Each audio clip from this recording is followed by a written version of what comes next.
Jésus, à jamais, car tu es glorifié. Jésus, à jamais, sois loué.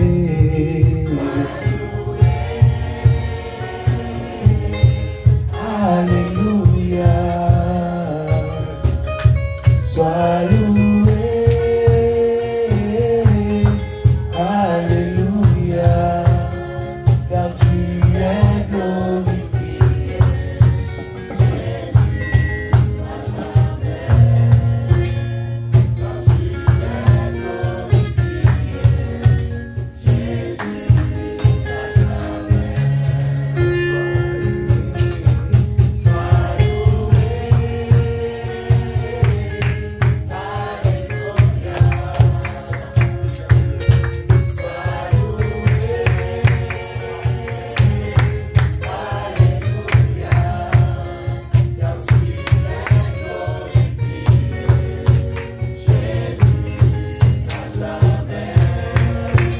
car tu es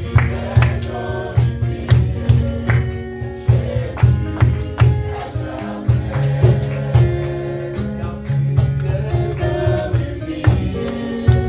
Jésus, à jamais, car tu es glorifié. Jésus, à Papa, merci pour ta grâce, merci pour ton amour, ta fidélité. Merci Papa pour chacun de nous. Merci pour ta grâce sur nos vies, ta présence sur nos vies, ta présence dans ce lieu, Seigneur mon Dieu. Père, nous voulons te remettre toute la gloire, mon Dieu, mon roi. Père, nous voulons, Seigneur, Papa, croire encore en toi, Seigneur. Nous voulons avancer avec toi, Seigneur Jésus. Père, que nos regards soient fixés vers toi, Seigneur Jésus-Christ. Père, que tout ce qui n'est pas de toi, Papa, soit renversé. Père, que ton règne soit au milieu de nous, Seigneur mon Dieu, que ta présence soit au milieu de nous, Seigneur mon Dieu. Dans le nom puissant de Jésus-Christ, Père, Amen. Rebonjour à tous. Tout à l'heure, là, je suis arrivé, j'ai entendu mon frère parler de l'amour, là, j'ai dit, Seigneur, laisse tomber. C'est fort. Depuis ce matin, je suis au travail, c'est ce qu'il y a dans mes pensées. Et pour clôturer le tout, j'arrive à un feu. Et normalement, je devais être sur la ligne de droite. Je me suis mis sur la ligne de gauche, donc en gros, je me suis trompé. Et je regarde le feu sur ma gauche. D'habitude, je regarde toujours le feu à droite. Là, je regarde le feu sur ma gauche. Et je vois un panneau. Et je regarde dans le panneau, il y a une petite étiquette, c'est marqué « Jésus t'aime, oui, toi ». Alors, dis à ton voisin « Jésus t'aime, oui, toi ». C'est bien de toi. Jésus-Christ nous aime. Les amis, c'est grave. Depuis ce matin, c'est ce qui est dans le cadre de ma pensée. J'arrive, j'entends mon frère partager dessus. C'est incroyable. Je ne vais pas être long parce que je pense que Dieu a déjà fait un beau travail. Dieu est vivant. Jésus-Christ nous aime. Je vais partager juste un petit verset qui se trouve dans 1 Jean 4.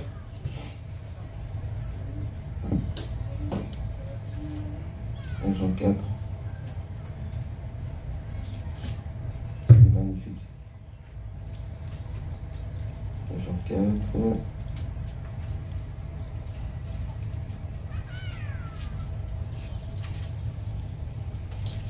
Est-ce qu'on peut s'avancer un petit peu, s'il vous plaît, pour remplir un peu les chaises, si ça ne vous dérange pas?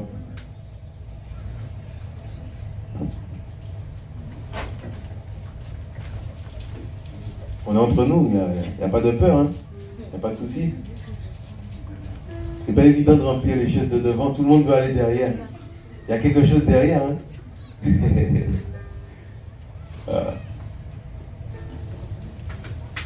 Je crois que c'est Dieu qui dit dans sa parole, il dit approchez-vous de moi, c'est ça, et je m'approcherai de vous. C'est ça ou pas? Il y a un verset qui dit ça, non? Des fois on veut être loin, c'est pas évident. C'est pas d'un homme, hein, c'est Jésus-Christ. Dieu est vivant.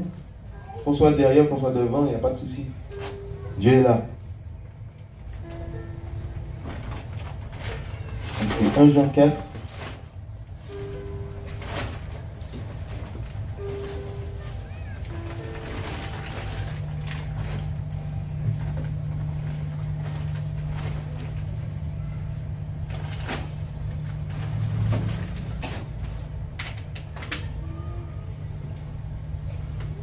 On va prendre à partir du verset 7.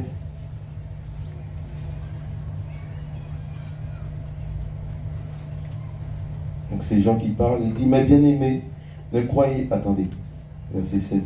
Mais bien-aimés, aimons-nous les uns les autres, car la charité est de Dieu. Et quiconque aime son prochain est né de Dieu et connaît Dieu. Celui qui n'aime pas n'a pas connu Dieu, car Dieu est charité. La charité de Dieu a été manifestée envers nous, en ce que Dieu a envoyé son Fils unique dans le monde, afin que nous vivions par lui. Et cette charité consiste non pas en ce que nous avons aimé Dieu, mais en ce qu'il nous a aimés et qu'il a envoyé son Fils pour être la propitiation de nos péchés ou encore l'apaisement. Je vais descendre un peu. Au verset 19. Même au verset 18, il dit, il n'y a pas de peur dans la charité, mais la charité parfaite bannit la peur, car la peur implique un châtiment, et celui qui a peur n'est pas parfait dans la charité. Nous l'aimons parce qu'il nous a aimés le premier. Donc c'est par rapport à ça que je voulais juste partager, c'est très court de pensée. C'est juste pour nous rappeler que Jésus-Christ nous a aimés. Ça ne dépend pas de nous. Dieu nous a aimés le premier. Si aujourd'hui nous aimons Dieu, c'est parce que Dieu, dans son amour, nous a fait connaître, nous a révélé son amour par son Fils. C'est parce que nous avons accepté Jésus-Christ qu'aujourd'hui, nous pouvons louer, nous pouvons chanter, comme notre frère nous a dit. C'est parce qu'il nous a aimés. Et si on ne saisit pas ça, on peut vite être ébranlé. Et dans Apocalypse 2, je crois que c'est l'église de Sardes, où Dieu lui disait en gros qu'il faut qu'il revienne au premier amour. C'est très important. Parce que nous pouvons construire, nous pouvons poser des briques. Il y en a ceux qui cherchent à obéir, il y en a beaucoup qui cherchent à lire la Bible, il y en a ceux qui cherchent à prier, mais ils ont délaissé en fait le premier amour. Ils ont oublié que Dieu les aime en fait. Et ils courent après des choses qui n'impressionnent pas le Seigneur. Dieu, ce qu'il veut, c'est qu'on reconnaisse tous les jours qu'il nous a aimés. Qu'on reconnaisse tous les jours d'où il nous a sortis. C'est ce qui intéresse Dieu. Et c'est ça, être au pied du Seigneur. Pendant que Marthe faisait la vaisselle, Marie était assise vers lui. Et effectivement, notre vie chrétienne, c'est comme une maison que le Seigneur construit. Mais si la base n'est pas l'amour de Dieu, ça ne sert à rien. Parce que tout ce qu'on peut faire à côté, ce sont des briques. Prêcher, chanter, lire la parole, méditer. Si la motivation, ce n'est pas l'amour que Dieu a déposé dans nos cœurs, ça ne sert à rien. Parce que si on dépose des briques sur du sable, ça ne va pas tenir. Il faut une fondation solide. Et cette fondation, c'est l'amour. Il faut croire en cet amour. Il faut tous les jours se rappeler de cet amour. Dans les épreuves, les difficultés, les combats, on se dit non. Même quand ça peut arriver qu'un chrétien pêche, ça peut arriver. Ce n'est pas le but, mais ça peut arriver.